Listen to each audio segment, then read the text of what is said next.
लोग लंकापति रावण को अनीति, अनाचार, दंभ, काम, क्रोध, लोभ, अधर्म और बुराई का प्रतीक मानते हैं और उससे घृणा करते हैं।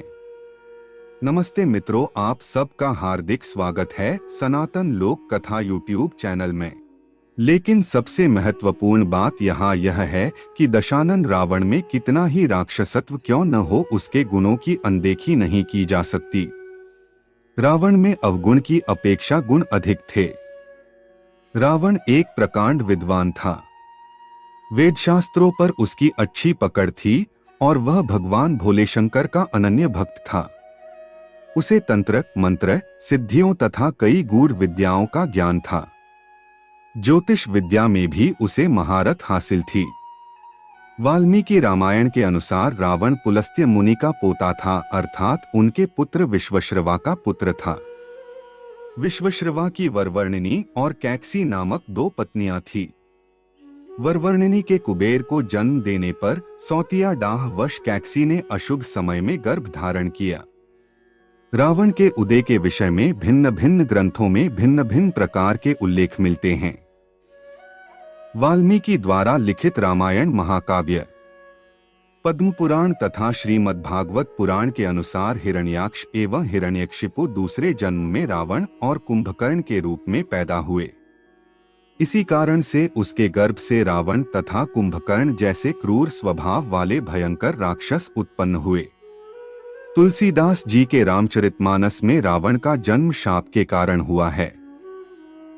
वे नारद एवं प्रताप भानु की कथाओं को रावण के जन्म का कारण बताते हैं।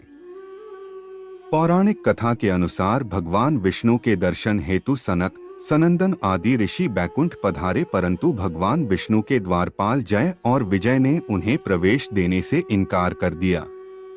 ऋषिगण अप्रसन्न हो गए और क्रोध में आकर जय विजय को शाप दे दिया कि तुम राक्षस हो जाओ। जय विजय ने प्रार्थना की व अपराध के लिए क्षमा मांगी। भगवान विष्णु ने भी ऋषियों से क्षमा करने को कहा। तब ऋषियों ने अपने शाप की तीव्रता कम की और कहा कि 3 जन्मों तक तो तुम्हें राक्षस योनि में रहना पड़ेगा और उसके बाद तुम पुनः इस पद पर प्रतिष्ठित हो सकोगे। इसके साथ एक और शर्त थी कि भगवान विष्णु या उनके किसी अवतारी स्वरूप के हाथों तुम्हारा मरना अनिवार्य होगा। यह शाप राक्षसराज लंकापति दशानन रावण के जन्म की आदि गाथा है। भगवान विष्णु के ये द्वारपाल पहले जन्म में हिरण्याक्ष व हिरण्यकशिपु राक्षसों के रूप में जन्मे। हिरण्याक्ष राक्षस बहुत शक्तिशाली था और उसने पृथ्वी को उठाकर पाताल लोक में पहुंचा दिया था। पृथ्वी की पवित्रता बहाल करने के लिए भगवान विष्णु को वराह अवतार धारण करना पड़ा था। फिर विष्णु ने हिरण्याक्ष का वध कर पृथ्वी को मुक्त कराया था। हिरण्यकशिपु भी ताकतवर राक्षस था और उसने वरदान प्राप्त कर अत्याचार करना प्रारंभ कर दिया था।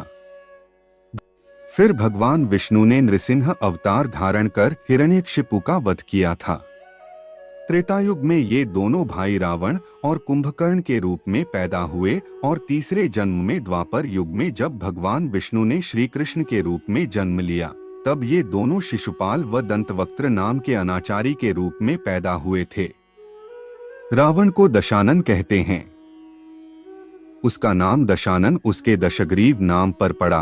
कहते हैं कि महातपस्वी रावण ने भगवान शंकर को एक एक कर अपने 10 सिर अर्जित किए थे।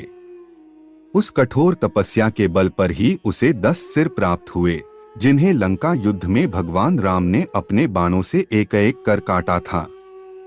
यदि रावण ने कठोर तपस्या से अर्जित अपने उन 10 सिरों की बुद्धि का सार्थक और सही इस्तेमाल किया होता, तो शायद इतिहास में अपनी प्रकांड विद्वता के लिए अमर हो जाता और लोग उससे घृणा नहीं करते बल्कि उसकी पूजा करते।